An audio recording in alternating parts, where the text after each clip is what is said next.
প্রিয় দর্শক, এই মাজারের সামনে এখানে যে মাজার পরিচালক যিনি আছেন তার একজন আওলাদকে আমরা পেয়ে আমরা ওনার সাথে কথা বলবো। আপু, আপনি কেমন আছেন? ভালো। আচ্ছা, এখানে আপনারা আসলে শিয়া নাকি সুন্নি?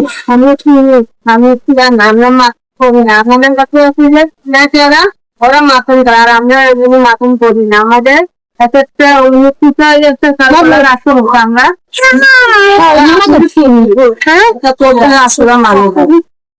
প্রিয় দর্শক, আমাদের অনেকের ধারণা থাকে যারা দশই আশীর্বাদ পালন করে এরা সবাই শিয়া।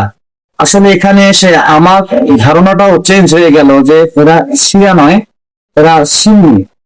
এবং তারা মাতম যেটাকে বলা হয়, মানে নিজেকে চাবুক বা বেল বা বিভিন্ন জিনিস চাপতে যে আঘাত করে, যেটা আসলে ইসলামে নিষিদ্ধ, আত্মকষ্ট দেওয়া বা নিজের শরীরে আঘাত করা, এই কাজটি তারা করেন না। এবং তারা শিয়া না, তারা সুন্নি। তবে তারা তাজিয়া মিছিলটা অবশ্যই করেন। তাজিয়া মিছিল কি আপনারা যান? হ্যাঁ, আমার ভাইরা যায় না, মহিলারা জানে কিন্তু ভাইরা যায়, আমরা এখানে